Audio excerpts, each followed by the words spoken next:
Hey everybody, it's Tripl-L here to talk about 86 Season 2 Episode 1. Hey everybody, you might notice that we're back to the cartoon character.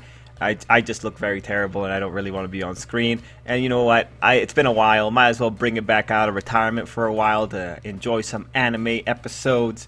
Make it more appropriate. Anyway, yeah, hey everyone. Honestly, I should have started with that guy on the screen, but hey, we'll start with Shin. Anyway, hey guys, yeah, so just to let you know, I am very behind on everything. I am trying to finish up some stuff for the last season, so I'm still working on final series reviews for the videos, or for the series I was covering for that season. So that includes Spirit Chronicles, one that Talawolf requested, and I think 3 others. So that's Realist and Tsukimichi, and then another one. For Tsukimichi, I've already written up the script, but I just need to edit it. So anyone that's waiting for those series review, just give me a few weeks and I'll get it done. Meanwhile, what will probably happen this season is I'll probably be pretty good for the first 2 or 3 episodes for most series, and then I'll kind of drop off because that's usually when I get busy. And then I'll come back every now and again and talk about the series, and I'll come back at the end and talk about the series one last time. So that'll be probably the schedule. If I'm able to keep any of the series up consistently, like last season I was able to keep up My Hero Academia a little consistently.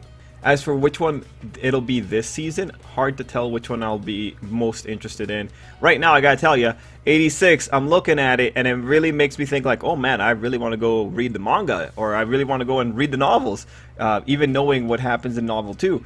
So that's pretty cool. Overall, 86 was super exciting. I also watched Jobless Reincarnation right before this, and man, let me tell you, 86 was a lot more exciting. I think a lot of it has to do with the opening song at the end, because oh my god, that was really good. I really like Azamarashi, I think I got the name right. So it was cool to hear opening from them. Very excited. Now, in terms of the episode, yeah, no, I think it was really solid. I think it was really pretty. We have 2 halves of the episode. So I gotta say, I think she's cool. Look, everything that happened in that first season was really important, or everything that happened in the first 11 episodes, really important. I gotta really hope that I got the name right. Regardless, you know who I'm talking about. It's really cool to see her like in charge, and the way that people talk down to her and all that kind of stuff. That was really neat. I'm really thinking like, yeah, if people dislike you and you're able to use someone's chase for clout against them, like when she's talking to that one superior, it's like, all right. Excellent. You're doing things right. They're not going to stop her from doing what she's doing. So that's really all I can care about. Now, again, you know, one of the most interesting things about that first volume is that they tell you how the situation ends for these people. The way the first volume works is that it jumps in time to the conclusion of this particular area, and then Volume 2 is how you got to the conclusion in Volume 1. So, really interesting. I really kind of wish that we got that here. Just because it just would have felt so good. But you know what? We can wait. Anyway, for this part, it was a pretty simple thing. You really take away that this girl has grown and she's actually really effective. I also love the symbolism of the hair. Like, she has, well, dyed that one portion of her hair red. That might be in memory of the one guy that saved her, given that he had red hair. Regardless, it's a really nice gesture, and you see ultimately that this girl is carrying many scars with her as she goes forward into life. Anyway, the ones that are really worth talking, well, no, she was worth talking about, but it's very exciting to talk about Shin. Shin, I think, came in this episode really well. I really enjoyed him.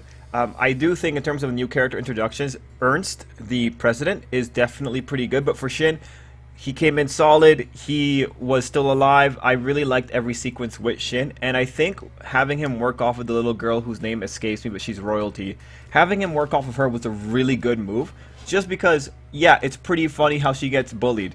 And, you know, I really loved the line in particular where the maid was telling her from beginning to end, you deserved everything you got. Let's play that sequence. I mean, look at that. The guy is just so done with her. I cannot tell you how much joy that brought me. Can't tell you how much joy that brought me either.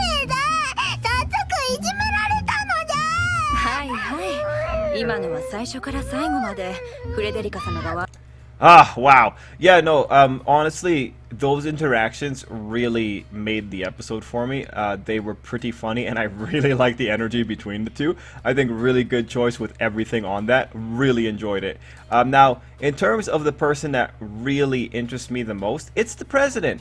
I really like this guy. I like what he's talking about. I like I like how he comes into the episode, you know. He comes in, the first thing he's saying, like, oh yeah, the general told me to be careful, but nah, let's not do that.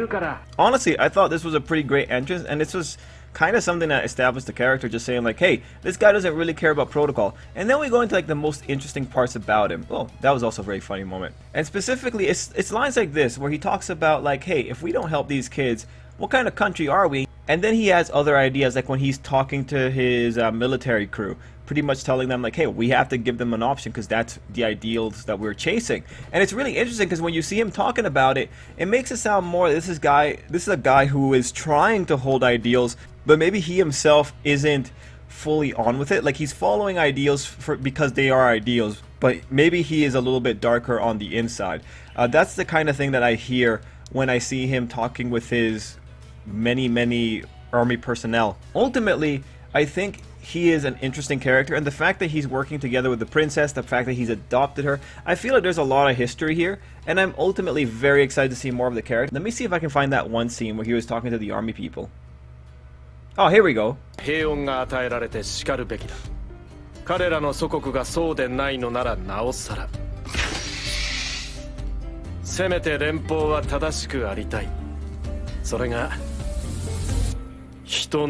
Right? You know, see, like the way he talks about it, so-called ideal of human being. Yeah, it's interesting. This is pretty interesting rhetoric. Like, there might be some calculation beneath it. It might be a situation where he's kind of hoping that these guys ultimately team up with their side and they ultimately add their power to his fighting force. He might be hoping for that, but at the same time, it's like this guy is trying to keep sight of what it means to be human. And also, I like that this guy told his people what was going on. Not only did he tell them that, hey, we found people outside of our territory, but he also told them, okay, it turns out those people, yeah, they are in a really terrible situation. I have no idea how this happened. So right now, even if this guy is like super shrewd, I kind of like this flavor of shrewd. I'm all in all honesty. Really, for this first return episode of 86, this feels pretty solid. 86 has always been a top tier story. Like, when you look at the previous season, the issues with 86 might be the fact that it was only one volume stretched out over the course of 11 episodes. Actually, maybe 10 or 9 episodes. But still, top tier rhetoric coming into 86. I really enjoy it. I think it's really solid. And I can't wait to see more. Again, I am very tempted to go and read more, but thankfully I don't have time, so I can't do that. That's why I hope you guys, if you do want to read what's going on with 86, it's volume 2. You can find it on Amazon. It's already on sale on there, I believe, because I think I have a copy of it as well. Anyway, and if I don't, apologies, because I'm misremembering. I must have read fan translations. Anyway, 86 season 2 episode 1. Great stuff, great start, really happy. Guys, let me know what you thought down below, and until next time, I hope you have an absolutely great day.